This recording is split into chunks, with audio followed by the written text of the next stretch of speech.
पांगरी तालुका परळी वैजनाथ जिल्हा बीड येथील सौ कांता अनंत मुंडे यांच्या रेशीम उद्योगाबाबत आज आपण जाणून घेणार आहोत। सासरमध्ये त्रास होता, म्हणजे मला कामच येत नव्हतं। शेतात काम करायला लावलं की वाटायचं इकडे मागच जाऊन आत्महत्या करा, शेतातलं कामच करू वाटत नव्हतं।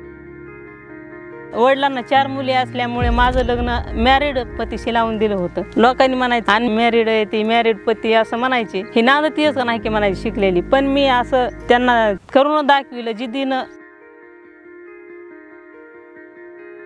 2015 साली उमेद अभियानाच्या वर्दीने आल्या, तर आम्हाला समजलं की हे अभियानाचे गट आहेत व हे शासनाचे असल्यामुळे ह्याच्यात आम्हाला काहीतरी फायदा असेल। उमेद अभियान आणि मनरेगा मधून अनुदान घेऊन त्यांनी रेशीम उद्योगासाठी शेड तयार केला। हे मनरेगा मधून आम्हाला रेशीम उद्योगाचं शेड अनुदानितच मिळाले। आम्ही पहिल्यांदा 1 एकर तुती लावून आम्ही अंडे आणत होतो। आता ते आळ्याच भेटतात आम्हाला, 1-2 फिल्डिंगच्या अशा आम्ही आळ्याच आणतो रेशीमच्या। त्या 4 दिवसाला एकदा त्या झोपत्यात, म्हणजे नंतर आणखीन 4 दिवस खात्यात, आणखीन 4 दिवस झोपत्यात। अशा 3 फिल्डिंग होत्यात। नंतर 4थी फिल्डिंग असती, ती शेवटची मोठी फिल्डिंग असती, त्यामध्ये 15 दिवस पाला टाकावला, असं 8 दिवस पाला टाकावं लागतंय। नंतर 25 दिवसाला त्याचा एक बॅच निघती। रेशीम उद्योगासोबतच जोडधंदा म्हणून सेंद्रिय शेती व सेंद्रिय फळभाज्या हे व्यवसाय सुद्धा ताई आवडीने करतात। रेशीम उद्योगाला जोड व्यवसाय म्हणून घरी आम्ही सेंद्रिय शेतीचं पण आम्ही करतात। सेंद्रिय शेतीमध्ये आम्ही 10 पर्णी अर्क,